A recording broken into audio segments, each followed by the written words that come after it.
Shalom semua. Banyak yang bertanya, bolehkah orang Kristen berutang? Sebelumnya, mungkin ada dari kita yang sering mendengar penawaran yang sedang marak akhir-akhir ini di berbagai situs pinjaman online. Dan kira-kira bunyinya seperti ini nih. Dengan pinjaman online, semua kebutuhan mendesak Anda dapat dengan mudah dan cepat teratasi.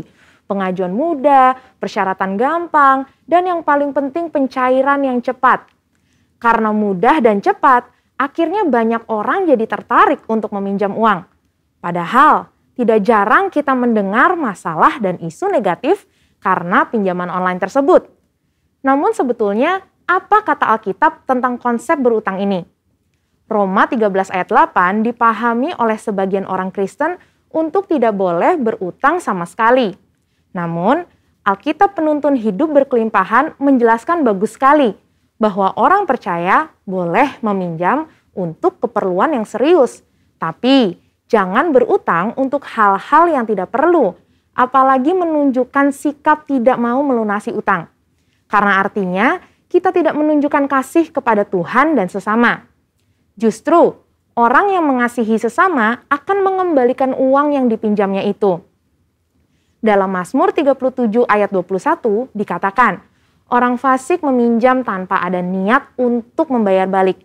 Sedangkan orang benar digambarkan sebagai orang yang pemurah dalam memberi pinjaman. Tapi bukan artinya kalau meminjam ke sesama orang seiman tidak perlu dikembalikan ya. Justru orang yang hidupnya dituntun Roh Kudus pasti akan mengembalikan semua yang dia pinjam. Kisah Para Rasul 20 ayat 35 juga menjelaskan, justru gaya hidup orang percaya perlu jadi berkat kepada sesama dan lebih suka memberi daripada menerima. Selain itu, ketika kita meminjam, kita harus betul-betul mengusahakan untuk bisa mengembalikan semua utang kita. Seperti yang tertulis dalam Roma 13 ayat 7. Sehingga kita sungguh menghidupi gaya hidup yang berintegritas seperti yang Tuhan inginkan. Jadi, setelah kita memahami ayat-ayat di atas, apakah kita boleh berutang? Jawabannya adalah yang pertama, boleh, asal berkomitmen dan harus bisa melunasinya. FPSB Indonesia merekomendasikan pembayaran utang tiap bulannya maksimum 35% dari pemasukan per bulan.